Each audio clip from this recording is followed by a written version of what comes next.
마태복음을 읽다가 보면 이 저자가 의도적으로 비유를 모아놓았다라는 것을 알 수가 있습니다. 마태복음의 비유는 13장, 그리고 21에서 22장, 25장 이렇게 모여 있는데 이 모든 비유들은 하나님의 나라에 대해서 설명을 하고 있습니다. 마태복음 13장 11절에 따르면 이 비유들은 하나님 나라의 비밀을 담고 있다라고까지 설명을 합니다.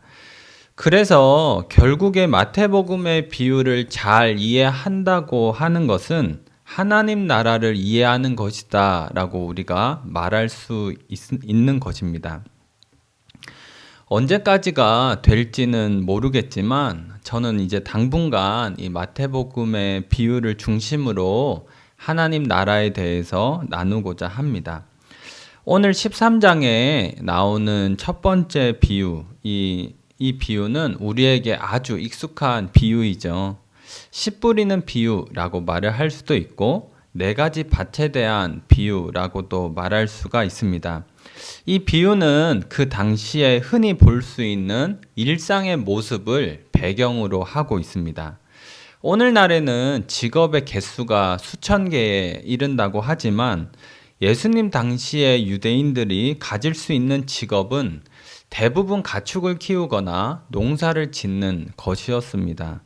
특별히 이스라엘의 땅은 그 돌이 많은 땅이기 때문에 이 농사를 지으려면 이 땅에서 돌을 캐서 개간을 해야만 농사를 지을 수가 있었습니다. 이러한 상황에서 농부가 밭에 씨를 뿌리러 가게 되면 자연스럽게 네 가지 밭을 보게 되는 것입니다. 가장 먼저는 농부가 걸어가고 있는 길가가 당연히 보일 것이고, 두 번째로는 밭을 개간하지 않고 그대로 돌이 남아있는 돌밭도 보였을 것이고, 또 세 번째로는 밭을 개간은 했지만 관리를 하지 않아서 그곳에 가시떨기가 자라난 가시떨기 밭도 있었을 것이고, 마지막 네 번째로는 밭을 개간하고 관리를 잘 해서 농사를 지으면 열매를 맺을 수 있는 좋은 땅, 이렇게 네 가지 땅을 그 당시에 농부들이 농사를 지으러 갔을 때 흔히 볼 수 있었다라는 것입니다. 한 가지를 더 이야기하면 그 당시에 농부들은 씨앗을 하나하나 심는 것이 아니라 손에 움켜쥐고 흩뿌렸기 때문에 이 씨가 뿌려질 때면 네 가지 밭에 씨가 모두 떨어지게 되는 것이죠. 이렇게 농부가 씨를 뿌리고 또 씨가 네 가지 밭에 떨어지는 모습은 아주 흔하게 볼 수 있는 일상적인 모습이었고, 예수님께서 이러한 모습으로 비유를 드셔서 하나님 나라의 비밀을 알려주시고자 한 것입니다. 여기서 저는 이것이 아주 중요한 거라고 생각하는데, 예수님께서 일상의 모습을 가지고 비유를 드셨다는 것은 예수님이 일상의 모습 속에서도 하나님 나라의 진리를 보셨다라고 이해를 합니다. 한 번 더 제가 이야기를 하겠습니다. 예수님께서 일상의 모습을 가지고 비유를 드신 것은 예수님은 일상의 모습 속에서도 하나님 나라의 진리를 보셨다는 것이죠. 이것을 우리의 삶에도 적용을 해보면 일상의 다양한 모습 속에서 하나님의 나라를 보는 것이 중요하다라고 적용을 해볼 수가 있습니다. 제가 두 가지 예만 들도록 하겠습니다. 보셨을지는 모르겠지만 2019년에 엔드게임이라고 하는 많은 사람들이 열광했던 이 영화가 있습니다. 이 영화에는 이 타노스라고 하는 악당이 등장하는데 엄청난 힘을 가지고 있고, 이 힘을 가지고 인류의 절반을 없애고자 하는 악당이 있습니다. 정말 많은 사람들이 함께 힘을 모아 싸웠는데도 너무 세기 때문에 이 비교가 안 되는 거죠. 매번 지는 겁니다. 그러는 와중에 이 아이언맨이라고 하는 영웅이 자신을 희생함으로써 다른 사람을 살려내는, 그렇게 이제 영화가 끝이 나는데요. 이 아이언맨의 희생을 보고 단순히 영화이지만 많은 사람들의 이 가슴이 웅장해지는 또 감동을 받는 그런 일들이 있었습니다. 저는 이 영화를 보면서 단순히 재밌다 이런 것도 있겠지만 그리스도의 희생이 사실은 우리에게는 떠오르는 것이죠. 왜냐하면 로마서 5장을 보면 그리스도 한 사람의 순종으로 말미암아 많은 사람이 생명에 이르게 되었다라고 표현하기 때문입니다. 아이언맨의 희생은 영화이지만 성경은 그 일이 실제로 그리스도에게서 일어났다라는 것을 우리에게 알려줍니다. 그래서 어떤 면에서는 이 아이언맨의 희생에 감동을 한 사람이라면 사실은 그리스도의 순종에도 감동을 한 것이다 라고 이해를 할 수 있습니다. 단순히 일상에서 볼 수 있는 영화이지만 신앙의 진리의 어떤 파편을 보는 것이죠. 또 한 가지의 예를 들자면 이 슬기로운 의사생활이라고 하는 드라마가 있는데 거기에 보면 이소라 씨가 부른 바람이 부네요라고 하는 노래가 있습니다. 이 노래에는 이런 가사가 등장합니다. 산다는 것은 신비한 축복이다. 분명한 이유가 있고 세상에 필요 없는 사람은 없다라는 가사가 있습니다. 이 노래는 드라마에 사용된 일반적인 노래이지만 우리가 신앙의 눈으로 보면 사실은 성경적 원리를 발견할 수가 있는 것입니다. 성경은 사람이 태어난 것은 그저 의미 없는 우연이 아니라 하나님께로부터 온 귀한 선물이다라고 하는 것을 우리에게 알려주기 때문이죠. 그래서 당연히 사람이 태어났으면 살아가야 하는 목적이 있고 살아가야 하는 이유가 있다. 그래서 필요 없는 사람은 없다라고 하는 것이 성경이 사람에 대해서 우리에게 알려주는 바가 아닙니까? 그래서 이것은 일반적인 노래이지만 이 일반적인 노래 가사를 통해서 우리는 진리의 파편을 보게 되는 것입니다. 저는 이렇게 우리가 일상에서 진리를 보는 것이 예수님의 방법을 따라 사는 것이라는 생각을 가집니다. 예수님께서 평범한 일상에서 하나님의 진리를 보셨던 것처럼 우리 역시 일상을 통해서 성경의 원리와 진리를 보아야 하는 것이죠. 드라마를 보거나 영화를 보거나 또는 노래를 듣거나 누군가와 이야기를 하거나 또는 어떤 일어나는 일상 속에서 우리가 하나님의 진리를 볼 수 있다면 우리가 그곳에서도 하나님 나라의 어떤 순간들을 볼 수 있다면 우리는 분명 세상 속에서도 믿음을 잃지 않고 살아갈 수가 있을 것이라 믿습니다. 이러한 은혜가 저희가 일상을 살아가는 속에서 저희 모두의 삶에 있기를 바랍니다. 다시 본문으로 돌아오자면 오늘 본문은 그 당시에 흔히 볼 수 있었던 네 가지 밭이 등장하고 이 네 가지 밭에 씨가 떨어지는 모습을 담고 있습니다. 4절에서 8절을 보면 이 길가에 떨어지는 씨앗은 새들이 와서 바로 먹어버리죠. 그리고 돌밭에 떨어진 씨앗은 싹은 나오지만 곧 뿌리가 타서 말라버리고 맙니다. 가시떨기에 떨어진 씨앗은 어느 정도 자라는 듯 하지만 가시떨기의 기운에 씨앗은 그 이상 자라지를 못합니다. 마지막으로 좋은 땅에 떨어진 씨앗은 30배, 60배, 100배의 열매를 맺는 모습을 보여줍니다. 이것이 무슨 의미일까 하는 것을 예수님께서 18절부터 23절까지 친절하게 설명을 해주시는데 우리가 이 부분을 같이 한번 읽고 말씀을 계속해서 나누도록 하겠습니다. 한 절씩 교독하도록 하겠습니다. 그런즉 씨 뿌리는 비유를 들으라. 한 자가 와서 그 마음에 뿌려진 것을 빼앗나니 이는 곧 길가에 뿌려진 자요.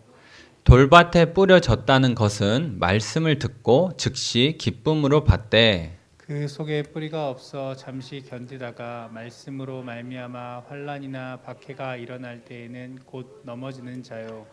가시떨기에 뿌려졌다는 것은 말씀을 들으나 세상의 염려와 재물의 유혹에 말씀이 막혀 결실하지 못하는 자요. 좋은 땅에 뿌려졌다는 것은 말씀을 듣고 깨닫는 자니 결실하여 어떤 것은 100배, 어떤 것은 60배, 어떤 것은 30배가 되느니라 하시더라. 이 19절에 천국 말씀이라고 하는 것을 직역하면 그 나라의 말씀이라고 되어 있는데 당연히 하나님 나라의 말씀을 이야기합니다. 그래서 씨가 뿌려진다라고 하는 것은 하나님 나라의 말씀이 들려지는 것을 의미를 합니다. 씨가 길가에 뿌려진 것과 같은 사람은 말씀을 듣지만 그 말씀이 싹을 틔울 시간도 없이 빼앗기는 사람을 말합니다. 본문에서는 악한 자가 와서 그것을 빼앗는다라고 표현을 하는데 이렇게 표현이 되어 있는 것은 이런 사람은 평소에도 악한 것에 마음을 빼앗겨 있기 때문입니다. 그래서 말씀을 따르려고 하는데 빼앗겨서 말씀을 따르지 못하는 것이 아니라 평소에도 말씀과 상관없는 삶을 살고 있기 때문에 말씀이 주어져도 곧 빼앗기고 마는 것입니다. 두 번째로 이 씨가 돌밭에 뿌려진 것과 같은 사람은 말씀을 듣고 기쁨으로 받지만 뿌리가 없어서 환난이나 박해가 올 때 곧 넘어지는 사람이다 라고 합니다. 다시 말해서 말씀을 기쁨으로 받지만 이 외부적인 어려움이 왔을 때 말씀이 결실하지 못하고 없어지고 마는 사람을 이야기하는 것이죠. 그리고 세 번째는 가시떨기에 떨어진 것과 같은 사람을 이야기합니다. 이 사람 역시 말씀을 듣지만 세상의 염려와 재물의 유혹 때문에 말씀이 막혀서 결실하지 못하는 사람이라고 합니다. 씨가 돌밭에 뿌려진 사람은 외부적인 어려움으로 인해서 열매를 맺지 못했다면 가시떨기에 뿌려진 사람은 내부적인 갈등으로 인해서 열매를 맺지 못하는 모습을 보여줍니다. 그리고 마지막 네 번째는 씨가 좋은 땅에 뿌려진 것과 같은 사람인데 이 사람은 말씀을 듣고 깨달아서 30배, 60배, 100배의 결실을 맺는 사람이라고 합니다. 이 짧고도 간단한 예수님의 비유와 이 설명 속에서 우리는 세 가지 교훈을 찾을 수가 있습니다. 첫 번째는 말씀을 듣는 것만으로 삶의 열매가 맺히는 건 아니다 라고 하는 것입니다. 돌밭과 가시떨기 밭이 우리에게 알려주는 것은 말씀을 들을 때 기쁨이 있어도 심지어 은혜를 받았다 하더라도 그것만으로 삶의 열매가 맺히는 것은 아니다 라는 것을 알려줍니다. 왜냐하면 말씀이 주어지는 우리의 삶에 어려움이 있고 외부적인 어려움도 있고 내부적인 갈등도 있기 때문이라는 것이죠. 제가 예전에 사역하던 교회에서 한 청년이 있었습니다. 어머니 때문에 교회를 계속 오긴 했지만 교회를 썩 마음에 들어 하지 않는 꽤 차가운 태도를 보이던 청년이었습니다.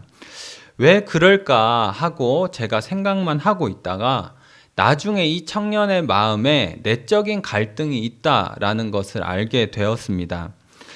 그것이 무엇이냐면 자기의 친형, 이 친형이 어느 날 갑자기 교통사고를 당했는데 그대로 혼수 상태에 빠져서 식물인간이 되고 만 것입니다. 이러한 아들을 간병하기 위해서 부모님 중에 한 분은 다니던 직장을 그만두셨고 이 아픈 기간이 오래되자 많은 돈이 들고 가정 형편도 점점 어려워진 것이죠.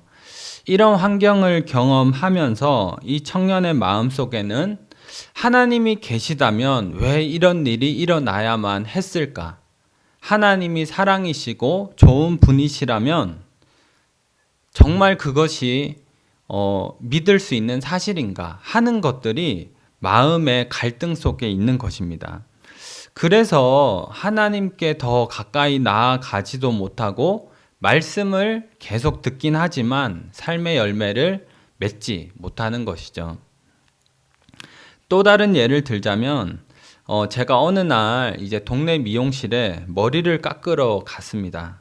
그때 미용사 분이 당연히 계시고 이제 머리를 하려고 기다리시는 한 아주머니가 있었는데 서로 평소에 잘 아는지 얘기를 막 하고 있는 거예요. 근데 머리를 하려고 기다리는 아줌마가 이제 예전에 자기가 교회를 다녔었는데 교회를 가면 자꾸 뭘 하라고 하고 그거를 안 하면 열심히 하지 않는 것처럼 또 뭐라 하니까 그게 너무 싫어서 자기는 교회를 안 간다라고 하는 것이죠. 이분도 당연히 교회를 다녔고 말씀을 들었고 말씀에 의한 기쁨도 사실 어느 정도 알지 않겠습니까? 교회를 다녔었으니까. 그럼에도 불구하고 이 내적인 갈등이 있으니까 결국에는 말씀이 더 이상 자라지 못하고 열매를 맺지 못하는 것이죠. 한 가지 예만 더 들자면 어떤 사람에게는 재정적인 것이 문제가 될 수도 있습니다. 모두에게 해당된다고 생각하지는 않지만 오늘날의 많은 경우에는 재정이 굉장히 문제가 되는 경우가 있죠.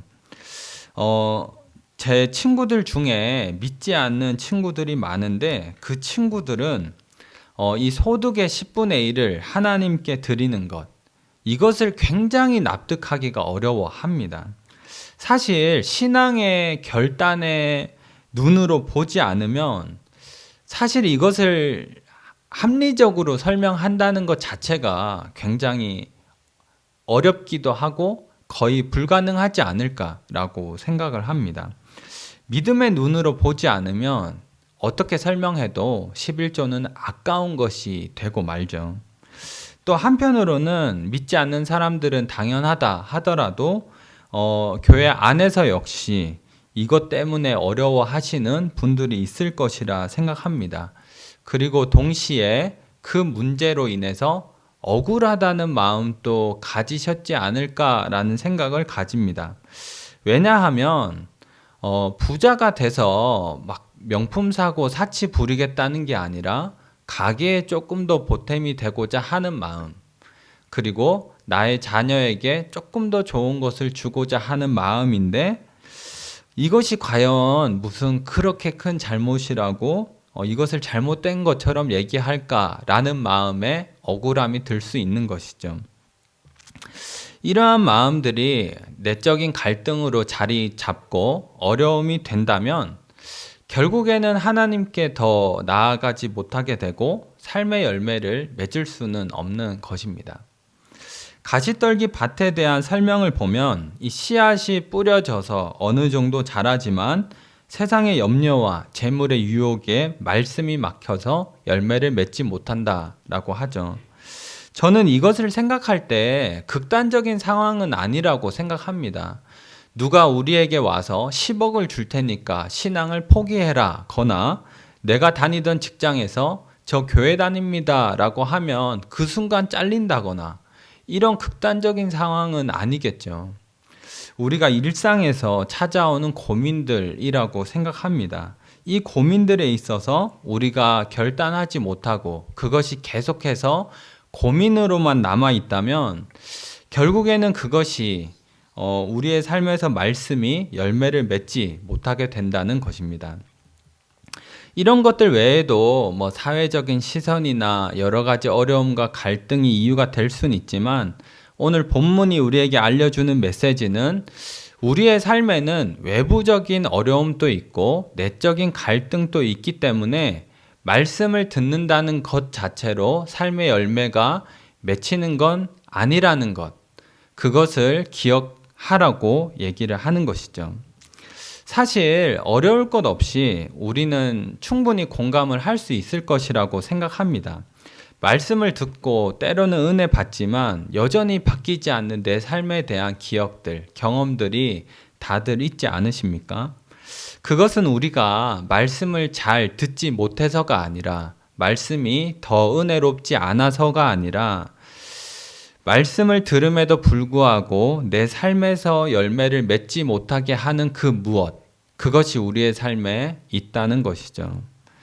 그것이 무엇인지는 우리 각자가 기도하면서 찾아야 될 문제라고 생각합니다. 그리고 그것을 찾았다면 그것을 놓고 우리가 또 기도를 해야 한다고 생각합니다. 각자 가지고 있는 문제는 다르겠지만 그것을 해결해야만 우리의 삶에는 다시 열매가 맺히게 되고 하나님 나라의 열매들이 점점 더 풍성해지기 시작한다는 것입니다. 두 번째는 열매를 맺기 위해서는 완전히 다른 밭이 되어야 한다는 것입니다. 돌밭이 조금 더 좋아져도 여전히 돌밭입니다. 가시떨기 밭이 조금 더 좋아져도 여전히 가시떨기 밭이죠. 오늘 본문은 열매를 맺기 위해서 돌밭을 조금 더 좋게 만들어라 거나 가시떨기 밭을 조금 더 좋게 만들라고 하지 않고 좋은 땅이어야 한다라고 이야기를 합니다. 좋은 땅이어야만 열매를 맺는다는 것이죠. 그래서 결국에는 열매를 맺기 위한다면 다른 밭이 되어야 한다는 것입니다. 그래서 열매를 맺기 위해서 완전히 다른 밭이 된다고 하는 것은 우리가 조금씩 노력하거나 성장하면서 이루어지는 것이 아니라 오직 하나님 손에 달려있는 것이라고 우리가 이해를 할 수가 있습니다. 제가 이렇게 한번 설명을 해보겠습니다. 신앙생활에 있어서 돈이 문제가 되는 사람에게 수입이 조금씩 늘어난다고 해서 열매를 맺지 못하는 문제가 해결되거나 중요한 문제가 해결되는 것이 아니죠. 그리고 헌금의 액수를 조금씩 늘려간다고 해서 신앙이 갑자기 변하는 것도 아닙니다. 이런 노력과 성장이 필요 없다는 것은 아니지만 우리의 신앙에 있어서 정말 중요한 변화는 하나님으로부터 오는 것이다라고 하는 거죠. 바울이 사울이었을 때 하나님의 교회를 박해했습니다. 그런 사울이 하나님의 말씀을 조금씩 연구하거나 성장하면서 마음의 변화가 찾아왔던 것이 아니죠. 바울의 삶의 중요한 변화는 한순간에 이루어졌고 다메섹에서 부활하신 주님을 만나게 되었을 때 그의 삶이 진정으로 열매 맺는 삶으로 변화한 것입니다. 물론 이후에는 바울의 삶을 보면 성장해 나가는 면도 있고 점점 자라가는 면도 분명히 있지만 정말 중요한 변화는 하나님으로부터 와서 그가 변하게 됐다라고 하는 것입니다. 베드로 역시 마찬가지입니다. 베드로는 예수님과 함께 3년간 함께 먹고 자고 하면서 가르침을 받았던 제자죠. 그런 베드로가 이 3년간 조금씩 성장을 하지 못했기 때문에 예수님을 부인한 것이 아닙니다. 분명히 예수님을 만나기 전의 3년과 만나고 난 후의 3년은 분명히 다르겠죠. 그렇지만 예수님을 부인하고 다시 어부가 되어서 완전한 절망 속에 있는 자신에게 예수님이 찾아오는 그 순간 베드로는 바뀌는 것입니다. 베드로의 삶에 있어서 정말 중요한 변화는 하나님으로부터 왔다는 것이죠. 우리의 삶 역시 마찬가지라고 생각을 합니다. 지난주 수요 예배 때 이제 큐티 간증하는 박기희 집사님의 큐티 간증하는 시간이 있었습니다.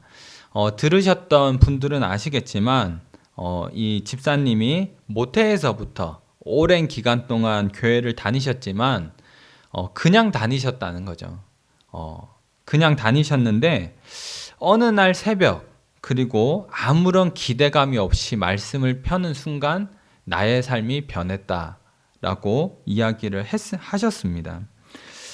그 후로 말씀을 붙잡는 삶이 되었다라고 하는데 여기에서도 알 수 있는 것은 이 집사님이 조금씩 성장하다가 하나님을 만나서 변화한 것이 아니라 어느 한순간 하나님의 때에 하나님의 찾아오시는 그 순간에 변화로 말미암아서 중요한 삶이 변했고 그 후에 조금씩 성장하고 자라가는 것이죠.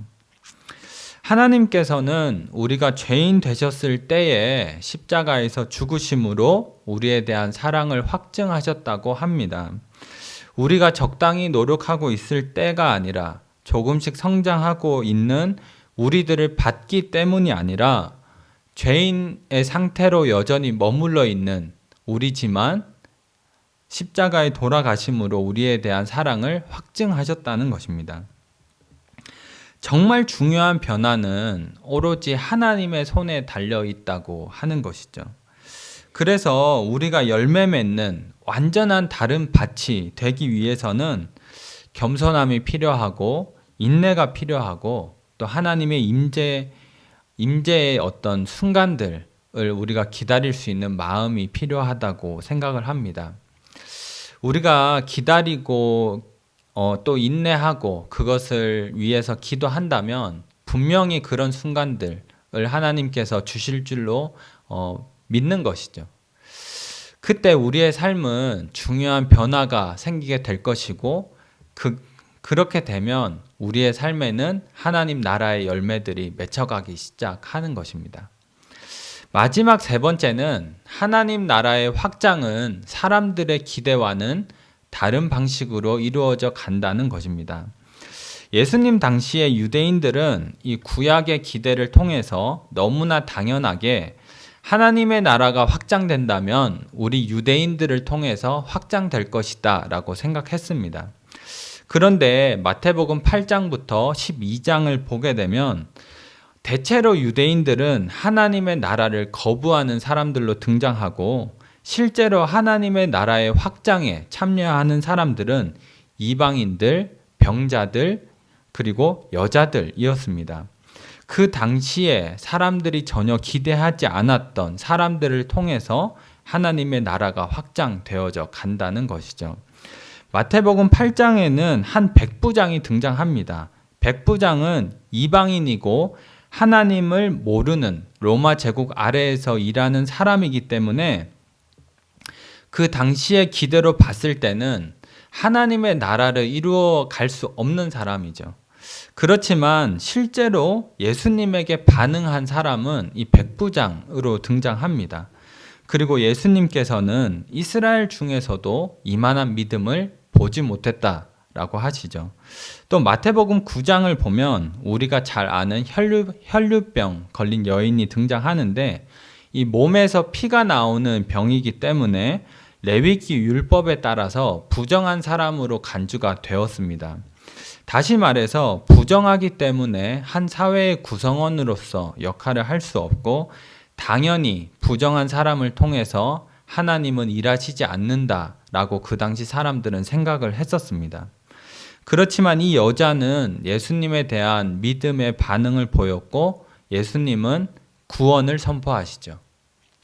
너를 통해서 하나님은 무슨 일이든 할 수 없다라고 말씀을 하시는 게 아니라 그 믿음을 보시고 바로 구원을 선포하시는 것입니다. 반대로 마태복음 11장, 12장을 등장하는 유대인들을 보면 예수님을 거부하는 모습으로 등장합니다.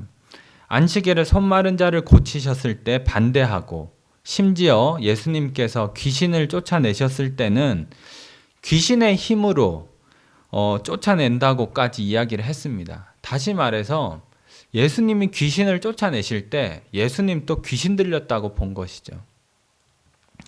이렇게 마태복음 8장에서 12장을 우리가 차례대로 읽게 된다면 하나님 나라는 그 당시에 기대했던 사람들이 아니라 전혀 기대하지 않았던 사람들을 통해서 확장되어져 간다는 것을 알 수가 있습니다.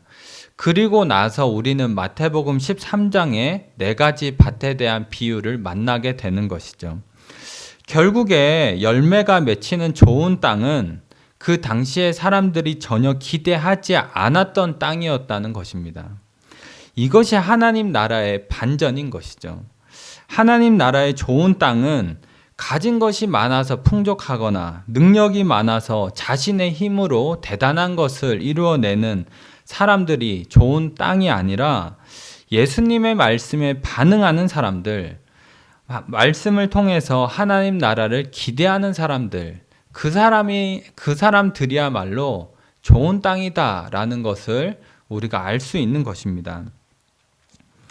우리가 신앙을 가지고 무엇보다 중요한 것은 우리의 눈에 보이지 않고 기대했던 방식이 아니라 하더라도 하나님께서는 하나님의 나라를 이루어 가고 계신다는 것이죠.